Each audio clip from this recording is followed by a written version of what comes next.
Bismillahirrahmanirrahim. Alhamdulillah sejak tahun 2015 saya berkeliling ke pelosok-pelosok daerah karena ada pikiran, Bang Haji, ada pikiran yang mengganjel. Bermula dari kasus makam Mbah Priuk. Kasus makam Mbah Priuk. Mbah Priuk. Ya, yang sempat ramai dulu itu ya. Ya, kebetulan saya diundang ceramah oleh Pak Wali Kota Bambang Sudiono untuk memberikan nasihat pada sambutan di peringatan Maulid Nabi di lapangan belakang kantor Wali Kota Jakarta Utara. Waktu itu bareng dengan Cici Paramida yang bernyanyi gambus. Ya.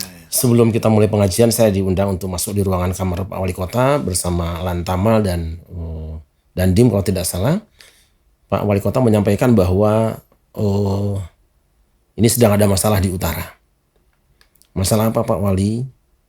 Masalah kuburan yang disebut dengan kuburan Mbah Priuk. Oke. Jadi yang benarnya bagaimana itu? Kata beliau, sebenarnya kuburan itu sudah dipindahkan ke Dobo, sudah tidak ada, Sudah dipindahkan ke Bogor. Ke Dobo. Ke Dobo. Dobo itu mana? Dekat juga dari situ, tidak jauh, Oke, masih utara Jalan juga. Dobo. Iya. Nah terus, tapi ada orang yang, ada seorang Habib dan seorang pengacara yang membicarakan kembali, setengahnya menggugat bahwa dia mengaku sebagai ahli waris dari yang namanya Mbah Priuk itu. Jadi setelah itu kita selesai saja, tidak ngobrol lagi. Nah kira-kira 1-2 minggu kemudian saya diundang lagi di kediaman beliau karena beliau akan umroh. Masih ngobrol itu lagi. Pas pada hari beliau akan umroh itu kejadian ribut di tanah itu. Di pemakaman itu. Iya, kemudian itu kan tanah Pelindo, Pak Haji. Tanah Pelindo. Kalau cerita yang kita baca bahwa itu orang dari Palembang yang akan ke Kalimantan kalau tidak salah, tapi wafat di kapal. Kemudian Wafat di kapal laut, kemudian menepi dan dikuburkan di tanah Pelindo itu. Nah dari situ saya mulai berpikir. Orang itu siapa namanya? Namanya Habib Muhammad Al-Haddad ya. Oh, seorang Habib. Dari Kalimantan. Dari Palembang. Dari Palembang ya. Kalimantan, naik kapal laut. Ya. Kemudian meninggal di atas kapal. Iya. Kemudian dikuburkan di tanah Pelindo. Habib Hasan itu. Ya. Dikuburkanlah di daerah Priuk itu. Di Pelindo itu ya, di tanah Pelindo. Nah, kemudian Mohon maaf, tahun berapa itu ke peristiwa itu? Saya tahun 2010 kalau tidak salah. Tahun 2010? Iya. Dikuburkannya? Bukan, itu sudah tahun 1920-an lah kira-kiranya. Oh, 1920 peristiwa meninggalnya itu. beliau itu. Keluarga Al-Haddad ya. Al-Haddad, kemudian setelah ramai ribut, Pak Yusuf Kalla, Pak Kiai Ma'ruf Amin, dan para tokoh termasuk Habaib juga kumpul mengadakan mubahasah. Kesimpulannya adalah bahwa cerita tentang Mbah Priuk itu palsu. Sebentar. Tokoh yang dikuburkan itu adalah Al-Haddad ya. Al-Haddad, siapa namanya? Hasan. Ya. Hasan. Meninggal di kapal, kemudian dikuburkan di situ. Kemudian dikeramatkan. Dipindahkan dulu. Dari? Sudah pindah kuburannya ke Dobo. Tapi setelah itu dikeramatkan, padahal itu tanah kosong. Oh, kuburan aslinya ada di Dobo. Di Dobo. Nah, yang dikeramatkan itu tanah kosong. Tanah kosong. Oke. Tapi memang kijingnya kemudian dipasang lagi.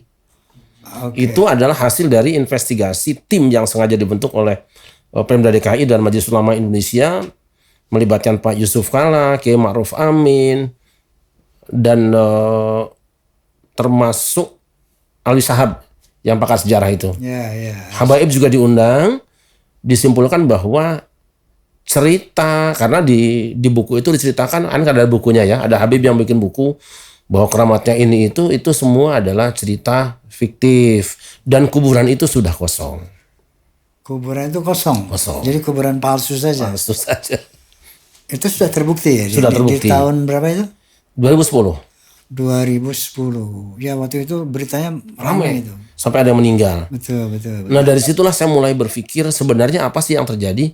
Bukankah di Jakarta ini ada beberapa tokoh ulama atau orang-orang besar yang mungkin layak juga untuk ditampilkan lah ya seperti Pangeran Jayakarta kan. Nyaris tidak pernah terdengar. Kemudian Guru Mughni, Kiai Abdullah Syafi'i, Kiai Romli kan. Itu kok hilang ceritanya. Kiai Nur Ali, Ki Zayadi juga hilang namanya. Padahal mereka adalah tokoh-tokoh yang bahkan Syekh Junaid juga. Itu hilang. Saya mulai berpikir sepertinya dia tidak berdiri sendiri. Nah, ketika saya bergerak, satu hari akan acara dengan TV One di ceramah di kuburan Sunan Kalijaga. Saya mampir di satu masjid. Di situ ada ruangan yang dikasih kelambu. Saya kan tukang ziarah ya. Saya tanya sama penjaga kotak amalnya, Mas ini yang dikasih kelambu itu apa? Kata beliau, itu Syekh Jumadil Kubro. Syekh Jumadil Kubro. Jumadil Kubro di Terboyo. Saya boleh masuk? Boleh. Saya coba masuk.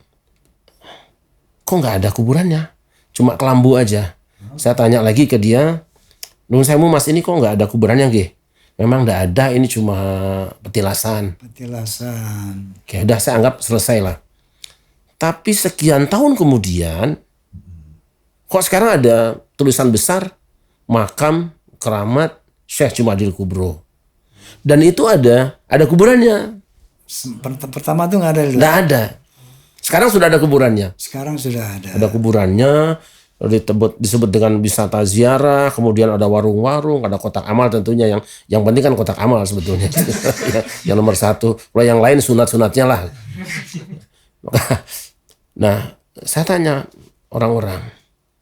Setahu saya, Syekh Jumadil Kubro itu ada Terboyo di Jawa Timur, bukan di situ. Sebentar. Syekh Jumadil Kubro itu tokohnya fiktif apa eksis? Eksis. Siapa beliau itu? Syekh Jumadil Kubro itu kan termasuk yang menurunkan kemudian Wali Songo kan? Oke. Yang menurunkan Wali Songo. Syekh Jumadil Kubro ini terah dari Wali Songo. Leluhurnya Wali Songo. Leluhurnya Wali Songo. Adanya di daerah Trowulan. Nah itu Trowulan, Jawa Timur. Makam aslinya ada? Ada. Di? Trowulan. Di Trowulan. Jawa Timur. Sampai sekarang masih ada. Nah, yang palsu itu di mana? Nah di Terboyo itu Semarang. Di Semarang. Saya tanya, ini siapa yang mengadakan ini nih? Katanya berdasarkan petunjuk dari satu daerah lah. Dari mana? Dari Pekalongan. Dari Pekalongan. Habib Lutfi. Ya. Oke. Itu. Wah, itu keterangan siapa? Orang-orangnya di situ semua bisa ditanya. Sampai hari ini bisa ditanya semua. Sampai saya bilang, Mas ini kan kuburan palsu, Mas dulu kan nggak ada, sekarang jadi ada. Ya kita kan hanya melaksanakan saja. Udah itu saya anggap selesai, saya tinggalkan dan saya sampaikan ke teman-teman. Kemudian saya coba juga pas pengajian di Kalimantan Tengah, karena saya dengar ada kuburan ulama besar namanya Kiai Gede. Kiai Gede itu adalah seorang ulama yang dikirim oleh Kerajaan Demak untuk bersama-sama berjuang dan kemudian mengislamkan sekitar Kalimantan Tengah di Kota Waringin Barat. Nah, kedua kali saya datang ke sana, si penjaganya itu kalau tidak salah namanya Pak Tamrin atau siapa, kemarin ada Habib kesini mengatakan bahwa ini aslinya adalah Habib katanya. Ada yang bilang Habib Asegaf, ada Habib Al-Gadri, macam-macam. Artinya apa? Bahwa seperti ada upaya untuk mencoba mengganti nama orang itu, itu sudah dihabibkan. Tapi untung masyarakat di sana masih tetap manggilnya Kiai Gede. Gitu. Kiai Gede. Yang maksud dihabibkan itu apakah ada misalnya makamnya dirubah namanya apa tidak waktu di? Sudah dibicarakan. Sudah dibicarakan dengan juru kuncinya, tapi kan masih ada tulisannya Kiai Gede dan itu sudah cukup masyhur. Itu ada masjid yang umurnya sudah 500 tahun lebih, dari kayu semua di situ. Jadi mungkin tidak bisa mengganti langsung karena tulisannya juga besar dan masyarakat sudah tahu, tapi bahwa itu aliasnya sudah ada, alias Al Habib anu. Alias Habib. Iya. Padahal bukan Habib. Bukan. Beliau kiai gede dari Demak. Sebentar Kiai, ini kan bisa aja Habib kan betulnya misalnya kan. Nah jadi bagaimana bahwa itu dinisbatkan ke Habib itu dan ternyata bukan Habib itu seperti apa? Ada penjelasan nggak? Ada di sejarahnya kan tertulis di situ bahwa namanya kiai gede saja. Kiai gede. Orang Jawa. Orang Jawa. Orang Jawa. Yang dikirim oleh kerajaan Demak. Karena di sana kan sedang terjadi sesuatu ya, ada konflik, terus minta bantuan. Beliau adalah seorang ulama, berangkat membawa 40 orang jamaah sehingga bisa sholat Jumat karena mazhab Syafi'i. Nah, Imam Syafi'i. kemudian di sana ada semacam perjanjian kalau bisa memenangkan konflik ini maka kami akan masuk Islam. Allah izinkan dapat kemenangan. Masuklah Islam. Tidak pernah orang mengenal namanya siapa-siapa kecuali kiai gede aja. Nah, apakah kemudian yang dinisbatkan kepada nama Habib ini Habib siapa itu? Ada tertulis di sana? Tidak. Tidak tertulis. Cuma juru kuncinya ngobrol dengan kami. Oh, juru kuncinya. Bahkan kemarin salah seorang ustadz di Sampit saya minta untuk mengulang ke sana. Coba tanyakan apa benar pernah ada orang yang menyebutkan bahwa kuburan itu adalah Habib. Iya disebutkan. Dan ada beberapa Habib. Ada Habib Segaf, ada Habib Al-Ghadri, ada Habib, kalau nggak salah begitu. Nah ini saya anggap sepertinya ada upaya sistematis dari orang-orang tertentu yang ingin memutar balik sejarah. Oke.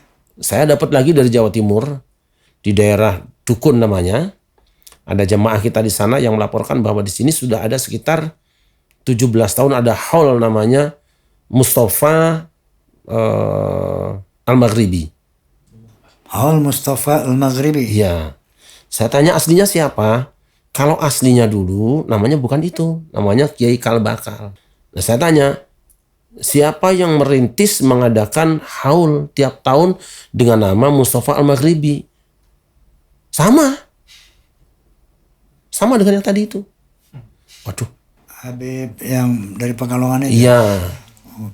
Ini nggak fitnah nih Kiai. Enggak lah, kita bisa telepon orangnya juga sih. Oke, soalnya berat nih kan kalau nggak benar kan nggak apa Dosa lah. dosa kan. Dosa lah. Dosa besar itu Dosa ya. besar. Nah saya juga coba bicara tentang sejarah NU misalnya, Thariqah. Ya, ya, ya. Saya berbicara dengan Kiai Khalwani. Kiai Khalwani itu mursyid Thariqah Qadiriyah Naqsyabandiyah dari Berjan, Purworejo. Saya lah orang pertama yang nanya beliau waktu itu karena beliau sedang ada ceramah di Depok, kemudian sempat bicara di BSD. Saya tanya karena udah ada obrolan kan tentang Thariqah itu, Jatman. Beliau bercerita bahwa Jatman itu ada perubahan sejarah nih. Ya udah kalau gitu jangan ngobrol sekarang dengan saya, kita YouTube kan waktu itu, kita videokan. Sejak kapan kan Jatman pendirinya ayah beliau Kiai Nawawi dengan Kiai Muslim Ranggen, itu diantaranya pendirinya itu. Tapi dirubah kemudian jadi orang lain yang saya tidak mau sebut, nggak enak ya. Sebentar, Jatman ini biar paham apa itu Jatman. Jam'iyah Thariqah Mutabaroh An-Nahdiyah. Jatman. Ya.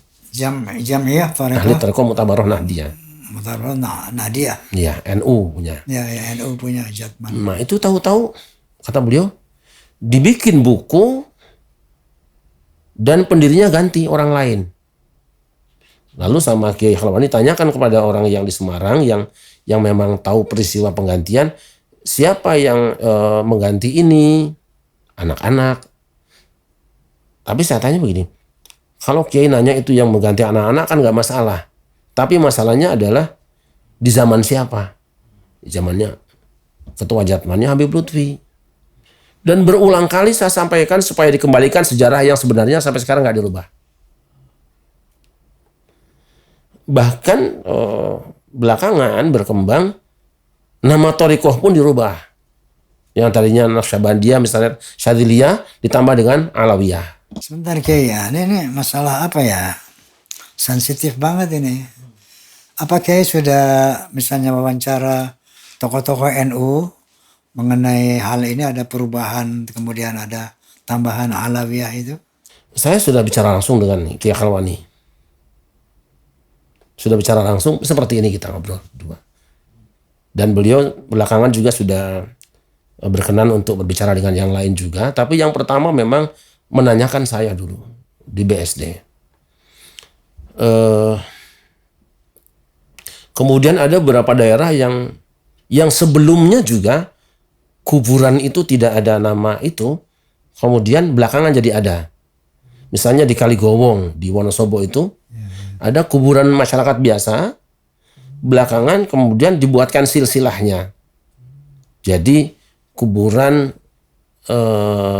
Sayyid Awud atau tidak salah itu. Saya tanyakan ke kiai di situ karena ada silsilahnya dibuat, siapa yang bikin ini? Sumbernya sama. Sama juga yang disuruh. Sama juga. Ini beneran kan? Benar. Saya siap bertemu gitu aja. Ini sangat banyak sekali. Jadi akhirnya saya berkesimpulan bahwa ada upaya untuk memutar balik sejarah lah. Mungkin Pak Haji lebih sering mendengar mungkin tentang perubahan sejarah NU kan? Ya ada ramai juga. NU kan selama ini yang kita baca itu didirikan oleh Mbah Hasyim Asy'ari bersama beberapa ulama atas restu dari Syekhona Khalil Bangkalan Madura. Tapi ada belakangan cerita bahwa NU didirikan karena Mbah Hasyim Asy'ari pulang ke Indonesia ini disuruh oleh seorang gurunya di Mekah supaya bertemu dengan Habib Hashim bin Yahya, kakeknya Habib Lutfi. Ini ramai sebetulnya kalau mau dibuka ramai sekali. Maksud saya begini, kenapa kok NU diam-diam saja gitu kan? Kan masalah besar. Sejarah berdirinya itu. Astagfirullahaladzim. Nah kenapa Kiai? Kan NU ini satu jamiah yang satu sakral ya. Nahdlatul Ulama, kebangkitan ulama. Kemudian ormas Islam yang terbesar di Indonesia. Bahkan di dunia mungkin ya. Bahkan di dunia. Apa sebenarnya nggak ada satu respon terhadap, katakanlah kalau memang ada pemalsuan. Kenapa kira-kira? Saya kira Bang Haji wajib undang beliau nanti di sini. Undang ke sini? Iya, PBNU harus diundang, harus bicara. Kalau saya nanti mewakili hati mereka jangan-jangan salah juga. Begitu. Cuman memang ada kesulitan karena banyak di antara anak-anak kita yang belajar kepada habaib di Yaman. Kalau bagi saya nggak ada masalah, guru tetap guru. Betul. Jangan orang yang bersalah kemudian disamakan dengan guru yang tidak bersalah. Kalau emang ini salah ya salah saja kalau saya begitu. Banyaklah saya bahkan sebagian saya tulis juga di majalah saya tentang pengalihan nama kuburan itu. Nah ini kemarin saya di Ciamis juga sudah menemukan satu kuburan yang tiba-tiba menjadi makam Syekh Dimyati. Itu di kampung saya sendiri. Saya langsung turun ke sana. Ini dari mana ini nama Syekh Dimyati ini? Katanya hasil dari riyadoh seorang gus dengan kiai. Saya bilang, saya dari kecil hidup di sini nggak pernah dengar ada nama Syekh ini di sini. Saya orang Banjarsari sebenarnya. Terus setelah dikejar ke teman-teman ke sana juga nggak jelas tanggapannya. Cuma kita sedang pelajari dari mana dia punya gerakan ini. Kelihatannya ada orang-orang yang berkepentingan dengan ya tadi kotak amal itu. Kotak amal itu. Jadi itu yang saya tahu. Ingat lupa ada daerah lain yang juga tadi yang sudah ya Kikal Bakal, kemudian Syekh Jumadil Kubro, kemudian Kota Waringin Barat, Ciamis, Kaligowong itu saya sudah mewakili. Bahkan kemarin teman-teman hadir juga di Haul Sunan Giri. Itu di dalamnya setelah ada corona, tiba-tiba sekarang ada sejumlah kuburan dengan merek Habib. Di Sunan Giri. Iya. Di dalam makamnya itu tiba-tiba ada baru gitu. Habib semua. Kan masalah. Kalau yang di Jember mungkin sudah selesai lah ya. karena mereka kan langsung hancurkan tuh. Ya, saya pernah lihat, kita mungkin pernah lihat ya di media sosial, seperti di Madura, itu ada makam keramat, tiba-tiba sekarang di belakangnya ada ditambah asegaf atau apa gitu. Nah, kemudian ahli waris ini mengundang pejabat daerah dan masyarakat untuk mengembalikan kepada nama asli. Ya. Itu ramai kita lihat di media sosial. Nah, kemudian kan saya pernah melihat juga bahwa juga di media sosial ada 12 kuburan wali. 12 kuburan wali di daerah Jawa Barat kalau nggak salah tuh Pak Kiai. Nah, tiba-tiba ada 12 kuburan wali itu udah lengkap dengan saungnya dan segala macam.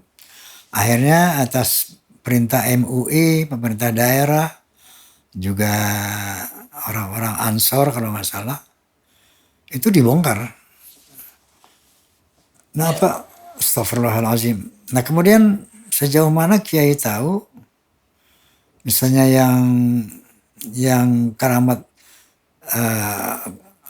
orang kerajaan yang tinggal di Jogja tiba-tiba dipindahkan ke Semarang itu. Oh iya, itu ya. KRT Sumodiningrat itu betul, itu yang paling ramai. Kebetulan ayah saya kan orang Wonokromo. Wonokromo itu ya jejeran situ. Di situ kuburan Sumodiningrat. Jadi bapak saya asli orang situ. Maka ketika ada ini kan versi ceritanya kan begini masalahnya, bahwa Sumodiningrat itu adalah menantu dari HB, ya, HB2. Beliau bukan seorang Balawi, bukan. Dia terah dari Brawijaya 5 lewat siapa namanya, Kanjeng Pangeran Ngerang terus ke bawah. Saya ada silsilahnya kebetulan dari buku dari keraton dikasih gitu bagi. Nah, itu kuburannya ada di Jejeran. Jadi beliau terbunuh pada saat ada pasukan Belanda yang menyerbu, istilahnya Geger Sapahi itulah ya. Terbunuh di situ. Kuburannya ada sampai hari ini. Tapi kalau versi yang membuat cerita itu, katanya beliau tidak terbunuh. Yang terbunuh itu adiknya. Beliau lari dan meninggal di Semarang. Nah, itu cerita versi yang kedua ini. Nah, kita akan telusuri. Siapa yang membuat cerita bahwa Sumodiningrat ini menjadi Habib Toha bin Yahya kan? Habib juga. Jadi Habib Toha bin Yahya? Iya. Padahal nama aslinya? Sumodiningrat. Sumodiningrat. Makamnya di Semarang jadi Toha bin Yahya? Iya. Bukan Sumodiningrat? Alias Sumodiningrat. Alias. Kita tanyakan juga teman-teman karena kita juga banyak teman. Ternyata pelakunya dia juga. Sama juga? Sama. Ini aneh kan? Itu dibuat sampai ada tesis dibikin sama Siti Fatimah di UIN Jogja itu. Referensinya ngambil dari situ bahwa perjuangan Habib Hasan bin Toha bin Yahya itu. Habib Toha bin Yahya seolah-olah pejuang yang menyelamatkan keraton lah. Nah, saya pikir apakah tesis yang sudah disidangkan dan sudah lulus itu bisa dicabut kembali karena referensinya tidak kuat. Tapi referensinya tadi itu sumbernya sama. Saya pikir seberapa kuat sih referensi satu orang manusia yang tidak berdasarkan manuskrip. Sedangkan itu kan abad 18. Masuk abad 19 ya. Manuskrip aslinya dari beliau ada? Ada. Itu di tahun 1815 kalau tidak salah sudah ditulis, namanya ada. Sumodiningrat. Silsilahnya juga ada. Nah, ini kok tiba-tiba ada masuk nama Habib Toha bin Yahya. Toha bin Yahya. Saya sempat juga main ke Keraton Jogja, sempat bicara kita. Jadi tokoh ini membuat yayasan namanya Darul Hashimi. Hashimi itu Hashim bin Yahya kan sananya. Sampai membuat kegiatan haulnya di Keraton Jogja. Saya sampaikan kepada yang ada di situ, kalau bisa jangan diteruskan. Karena sejarah akan berubah nanti. Pada akhirnya Keraton Jogja didirikan dan diselamatkan oleh siapa? Solo oleh siapa? Nanti pada akhirnya sejarah kita akan hilang dan ya kita jadi seperti tamu di negeri sendiri. Nah, upaya untuk menggesernya kita itu kemarin juga sempat terjadi di Palembang kan. Di Palembang tuh ada seorang Habib meninggal dunia. Tahu-tahu di komplek kuburan Sultan, Kesultanan Palembang sudah digali lubangnya. Akan dikubur di situ.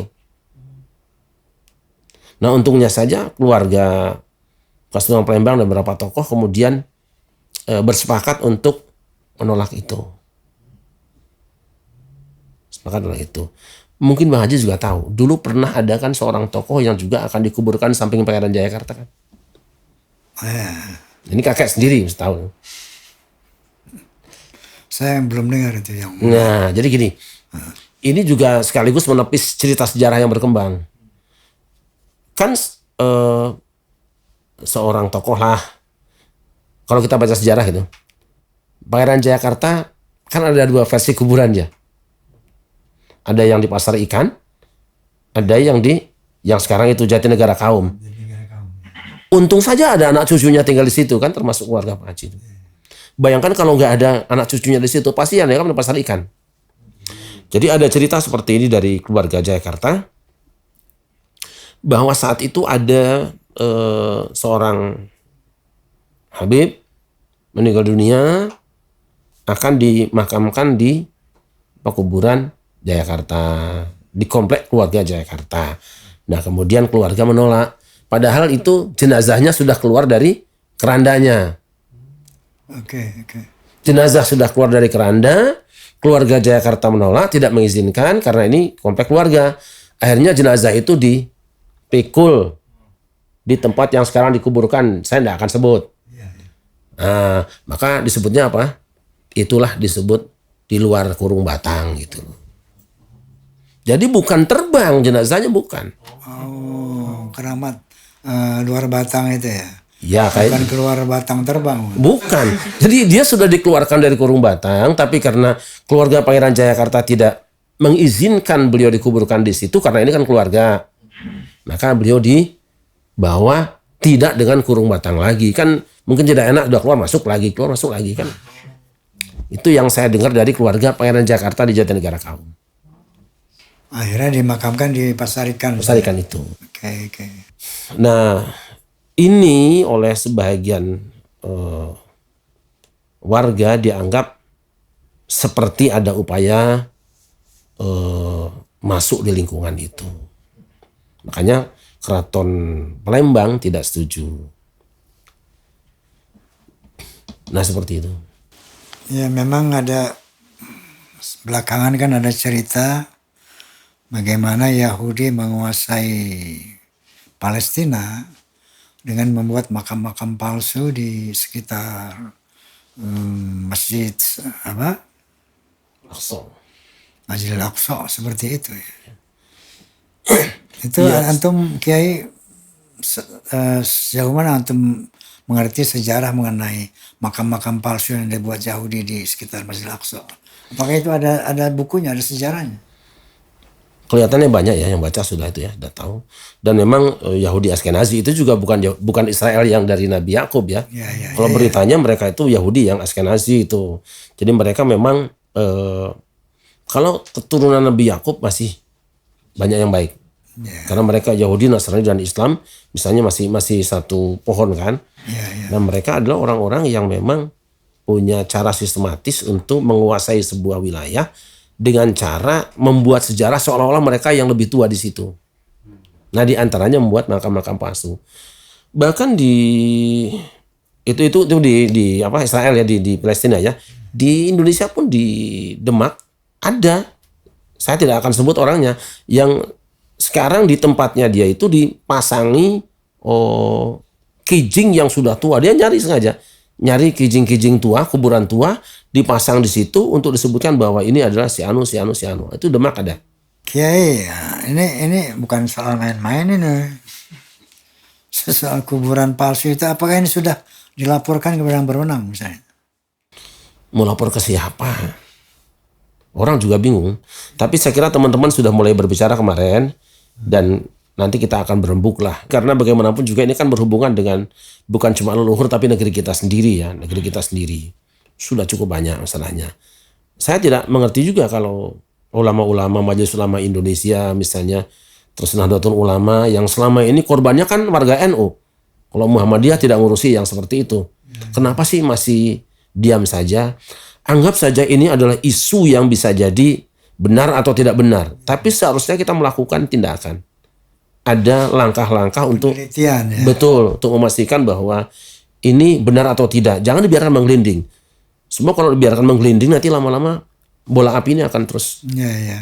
Ya, itulah justru maksud daripada kehadiran Bisikan Roma ini dalam rangka mencari sebuah kebenaran dari polemik ini.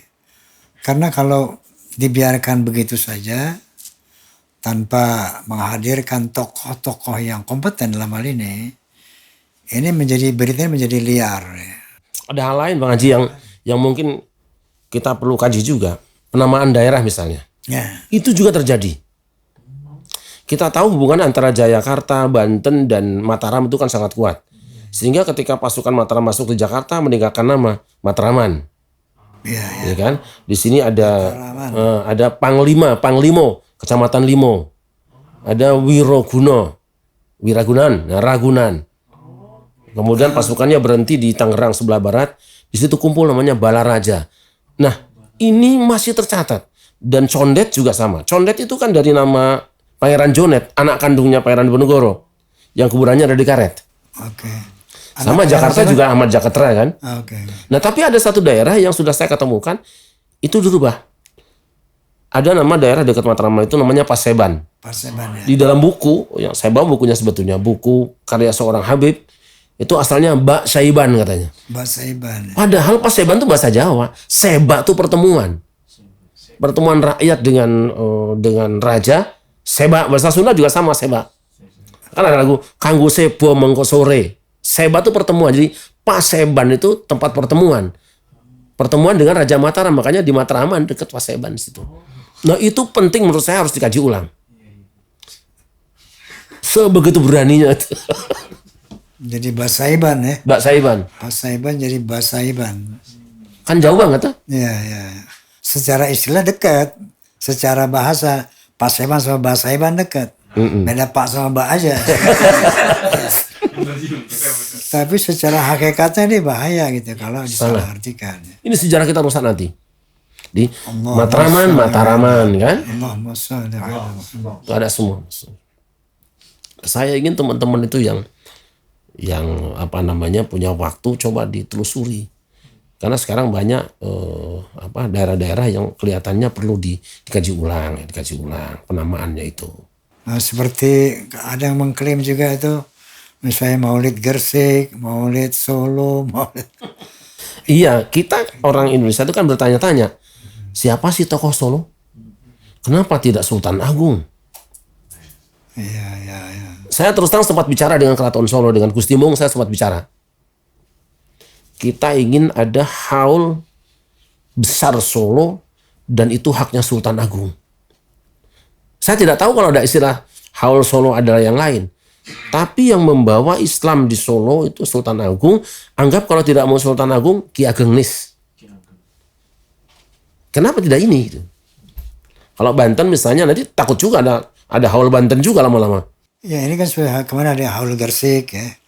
Itu mengklaim nama kota atas seorang Ba'alawi yang meninggal di situ. Padahal di situ ada Sunan Gresik, Sunan Giri ya. Itu haul seorang Habib dikasih nama kota Haul Gresik seperti gitu. Astagfirullahaladzim ini juga jadi. Iya, mereka kan suka biasa sohib Mirbat, ya kan? Sohib disebut daerahnya. Jadi kalau bahasa kita penguasa daerah itu, orang besar daerah itu. Nah, sama dengan Mbah Priok kan? Masuk Mbah Priok diambil dari nama Habib Hasan Al-Haddad itu. Padahal Bang Ridwan Saidi pernah saja bicara nama Priok itu sudah ada di abad kedua. Sudah ada. Dan cukup banyak lah argumen kenapa para Ya, ulama jadi menolak. dicantumin ke nama Priok, Mbah Priok. Iya. Padahal Priok ini jauh sebelum itu. Gitu. Sekarang ada lagi Bang Haji. Mbah Cikini. Oh, ada lagi. Karena ada air mengalir di kuburan Cikini, air pam itu bocor kalau nggak salah itu jadi Mbah Cikini. Dan itu al juga. Astagfirullahaladzim. Nah ini sesungguhnya satu yang sangat-sangat serius. Satu untuk meluruskan sejarah Islam di Indonesia dan sejarah kebangsaan kita. Ya. Itu yang harus kita telusuri terus. Ya. Namun dengan catatan bahwa sebagaimana saya selalu katakan, semua ini dalam rangka watawassaw bil haqqi watawassaw bis sabr. Dalam rangka saling menasehati tentang kebenaran, saling menasehati tentang kesabaran. Dan yang kedua yang selalu saya utarakan sebagai dasar daripada podcast ini, wa ta'awanu 'alal birri wa taqwa wa la ta'awanu 'alal itsmi wal 'udwan. Tolong menolonglah dalam kebaikan dan takwa. Dan jangan tolong menolong dalam dosa dan permusuhan. Nah, agar tidak terjadi permusuhan, maka kita harus tolong menolong di dalam yang hak, kebaikan dan takwa. Barangkali ini ya yang harus kita capai bersama, sehingga kalau sudah jelas yang namanya siapa Ba'alawi, siapa Wali Songo, dan insya Allah kami juga akan menghadirkan perwakilan dari Wali Songo, sehingga semuanya jelas. Kalau semua sudah jelas, mari kita rekat ukhuwah Islamiyah. Karena ketinggian derajat manusia di sisi Allah sekali lagi bukan dari nasab, tetapi semata-mata dari takwa kita kepada Allah Subhanahu wa taala. Dari kelompok Ba'alawi, kelompok Wali Songo, dan umat Islam pada khususnya, umumnya bangsa Indonesia, harus betul-betul terus menelusuri ini sampai tuntas, sampai jelas. Dan setelah itu mari kita bersatu. Innamal mu'minana ikhwatun. Bahwa orang beriman itu bersaudara. Fa aslihu baina akhwaikum. Maka rekonsiliasi, persatukanlah sesama orang beriman ini. Itu goalnya itu, nggak ada yang lain. Oleh karena itu sekali lagi mari bersama-sama kita memandang satu arah, yaitu mencari kebenaran, bukan mencari pembenaran. Baik Kiai, barangkali ada last statement dari Kiai. Iya. Umat ini. Dulu Rasulullah pernah Allahumma shalli ala Muhammad. dituduh sebagai orang tidak waras. Karena mengatakan Nabi Sulaiman itu nabi. Mengapa? Karena sudah syuhrah wal istifadah, kata orang-orang kafir, wa ma kana illa sahiran. Sulaiman tukang sihir. Nah, bisanya Nabi Sulaiman dituduh sebagai tukang sihir karena di bawah kursinya memang diketemukan alat sihir. Siapa yang masang? Tukang sihir. Ketika Sulaiman sudah wafat, mereka bikin tim gabungan pencari fakta. Mereka sendiri juga. Kok bisa masang di situ? Karena di istana Sulaiman itu ada PNS. Pegawai Negeri Sulaiman. Yang itu juga tukang sihir. Jadi di semua lini mereka pasang. Ada yang jadi wartawan, panelis, penulis, semua. Begitu Sulaiman wafat, dibongkarlah itu, diumumkan, dipublish. Sampai Rasul datang, semua orang masih menganggap Sulaiman itu tukang sihir. Begitu Rasul datang dihadapi mereka, dia Nabi. Apa alasanmu? Ini dibongkarlah sejarah yang aslinya. Ternyata itu adalah kelakuan kalian sendiri. Jadi para pemalsu sejarah itu memang selalu mengincar ya untuk menjatuhkan kehormatan orang. Sama juga ketika dalam kasus perpindahan kiblat. Ketika Rasul mengajak orang untuk menghadap kiblat ke Baitullah, kan mereka protes. Rumah yang mestinya jadi kiblat itu rumah tertua. Rumah tertua itu ya Baitul Maqdis. Ini Muhammad ini gila. Rasul katakan ada 3 argumen. Kamu apa alasannya bahwa itu lebih tua?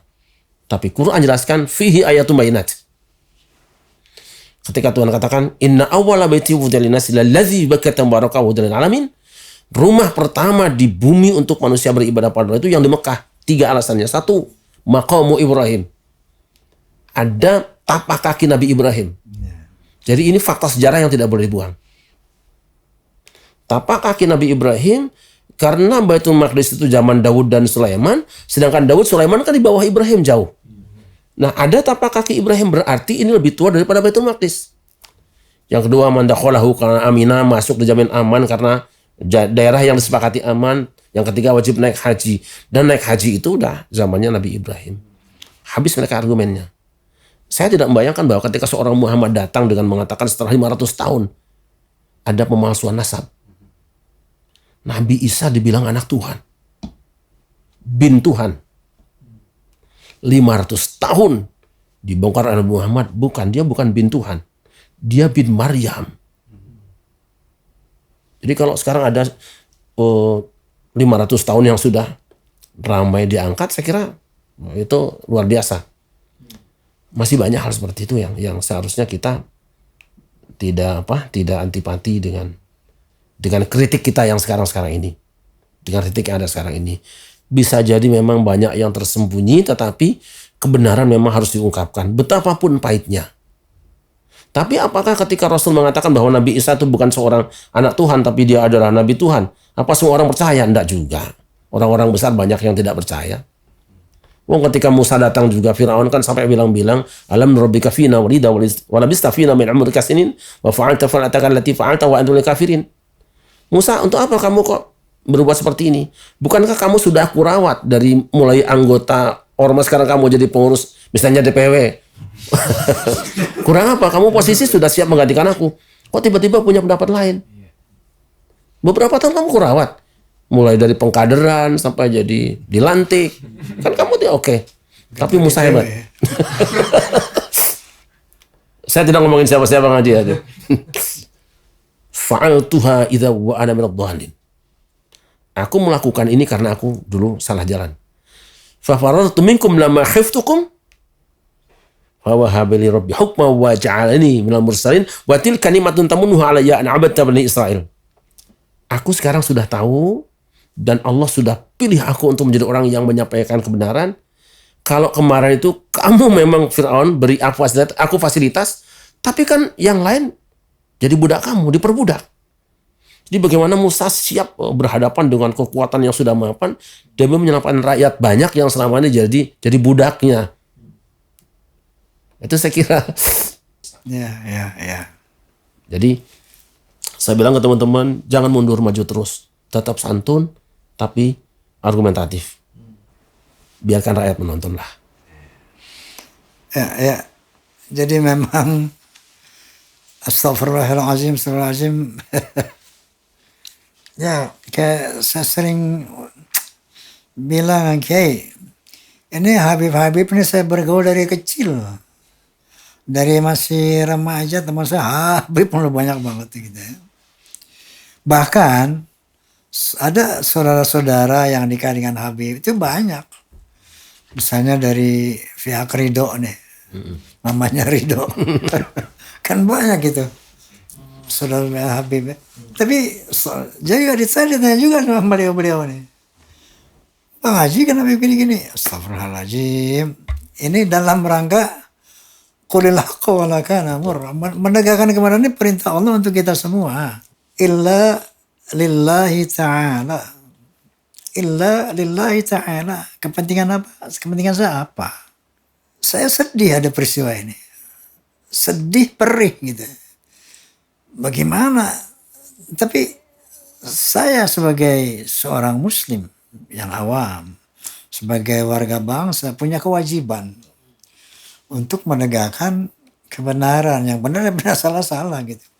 Nah setelah itu, setelah selesai, ya udah kita guyup lagi gitu ya. Jalan bareng lagi, ngopi bareng lagi, Beb. Masya Allah, Masya Allah. Guru-guru saya Habaib juga banyak. Tetap guru saya. Jadi ketika sekarang yang guru ya, guru. tetap guru. Dan saya tidak akan kurang hormat pada mereka. Dan saya ingin berkata pada teman-teman saya, kalian ketika tidak dikatakan sebagai dzurriyyah Rasul atau katakanlah nasab ke siapa, memang sebuah kehinaan kalau nasabnya lain. Enggak, bukan kehinaan. Anggap saya ini misalnya anak iblis gitu kan. Saya tidak merasa hina wong saya sholat sekarang. Kan Quran mengatakan fama balu qurunil ula. Bagaimana orang-orang generasi kemarin yang sudah terlanjur begini ke dia, ilmu inda rabbi. Itu urusan Tuhan lah. Tapi next sekarang ketika kita tahu sebuah kebenaran, ikuti kebenaran itu. Ya makanya seperti bagaimana dengan bacaan Ratibul Haddad, Ratibul Autos. Itu ilmu. Ilmu yang laksanakan kalau memang itu baik. Itu. Bahkan dari siapapun ilmu itu. Bukan karena dia habaib ilmunya, enggak begitu, jangan. Tetap laksanakan ilmu-ilmu yang dari beliau-beliau yang bagus, laksanakan. Nah seperti ada lagu ulang tahun Habib Rizik ciptanya itu. Kan saya setiap ulang tahun dirayakan oleh Indosiar. Mabruk alfa mabruk alaika mabruk. Itu kan ciptaan Habib Rizik. Apakah dengan begini gue ganti lagi? Tolong enggak. Tetap mabruk alfa. Tetap begitu, Beb. Enggak gue ganti lagi karena itu bagus gitu. Itu Islami gitu loh. Itu keren. Sebetulnya ya Masya Allah, ana uhibbukum kulluhum ana uhibbukum. Wallahi. Nah cuman begini kita lagi ada persoalan nih, benar salah. Kita duduk bareng gitu kan. Iya. Duduk bareng cari ini salah ini benar. Yuk kita kepada kebenaran. Sempat ramai juga Haji kan. Kalau sekarang kita dengar lagu Allahu Akbar, Allahu Akbar. Itu kan yang kita tahu di mana-mana pasti ciptaan Buya Hamka kan? Iya. Makanya saya bawa piringan hitam. Ini bukti bahwa lagu itu bukan bikinan Buya Hamka, tapi ini Ki Abdul Manap Nasution. Saya senang bukti. Kan nggak sulit. Kalau kita buka semua di Google dimanapun pasti penciptanya adalah Buya Hamka. Padahal beliau adalah yang suka menampilkan lagu itu ketika mengisi pengajian di radio Asy-Syafi'iyah pada dasarnya. Juga misalnya ada saudara-saudara kita yang tidak suka dengan Maulid Nabi misalnya ya. Ada masjid besar di Jakarta yang tidak mau Maulid Nabi. Padahal dulu tahun 56 ada Maulid Nabi di masjid itu. Masjid siapa tuh? Ini ada. Ini masjid siapa itu? Ini Masjid siapa? Al-Azhar. Al-Azhar. Kan tidak ada Maulid lagi. Juga ada satu ormas yang tidak mau mengadakan Isra Mi'raj. Padahal ormas itu berdirinya pada saat peringatan Isra Mi'raj. Ya. Saya senang seperti itu supaya apa ya? Ya sejarah lah. Ini kan, Bang Haji bisa baca di sini. Kita lihat sini. Aisyah itu berdirinya pada peringatan Isra Mi'raj. Muhammadiyah. Jadi jangan pertentangan antara Muhammadiyah dengan Isra Mi'raj. Aslinya ngadain mereka juga dulu. Nah, kalau sekarang tidak ada, berarti kan ada perubahan. Apakah perubahan itu yang kemudian menjadi Muhammadiyah dengan NU seperti bermusuhan? Kan boleh kita cek itu. Jangan-jangan karena masalah itu. Saya lebih senang membaca sejarah apa adanya, dan kita buka, sehingga kita tidak mewariskan yang salah lah kalau saya sih. Ya maka saya tidak terlibat dengan soal nasab ya. Kan teman-teman kita mencari nasab itu berdasarkan DNA dan buku-buku. Kalau saya tidak. Saya pakai perilaku. Perilaku. Karena ayam tidak pernah menggonggong. Dan kambing tidak pernah ngeong-ngeong. Dari situ ngelihatnya ya. Iya. Saya sering menyebutkan ada seorang dosen guru besar saya misalnya. Dia tidak usah ngaku nasab siapa. Tapi batin saya mengatakan, saya yakin ada darah Nabi di situ. Tapi ada orang teriak-teriak punya darah Nabi. Saya tidak melihat cirinya di situ. Karena tidak mungkin lisan Nabi kotor, tidak mungkin. Nabi pemberi, tidak mungkin kalau peminta-minta itu turunan Nabi. Nabi itu jujur, kalau yang bohong pasti bukan turunan Nabi. Itu argumen kampungan kan. Tapi kan kata orang Sunda juga, uyang mata TS kaluhur. Garam tidak pernah menetes ke atas. Itu saya itu. Nabi memberi tidak meminta. Ya. Astagfirullahalazim, astagfirullahalazim. Nabi sendiri hidupnya kan sangat miskin. Masya Allah. Sangat miskin. Sampai beliau mengatakan pada istri-istrinya, kalau kamu menginginkan dunia dan perhiasannya, aku kasih kamu mut'ah, hadiah, aku ceraikan dengan baik. Kan begitu. Tapi kalau kamu menghendaki Allah dan Rasulnya dari akhirat, berlakulah dengan baik, bertakwalah kepada Allah. Temannya kaya-kaya kan, Abu Bakar, Abdullah kaya, Utsman kaya, tapi Nabi miskin. Dan doanya juga Allahumma ahyini miskinan. Apa doa Nabi itu? Allahumma ahyini miskinan. Ya Allah, hidupkan aku dalam keadaan miskin. Wa amitni miskinan, matikan aku dalam keadaan miskin. Wahsyurni fi zumratil masakin, dan kumpulkan aku dengan rombongan orang-orang miskin. Insyaallah. Saya kira sampai kapanpun ayam akan berkokok. Kalau ada yang tidak berkokok, dia bilang ayam, bukan. Aku bukan ayam. Kambing pasti mengembek. Ngembik pasti. Kalau menggonggong bukan kambing. Bukan. Lu paham gak sih lu?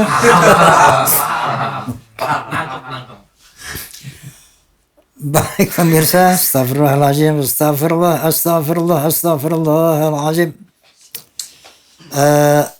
Demikian tadi bincang-bincang kita dengan Kiai Syarif Rahmat. Ya.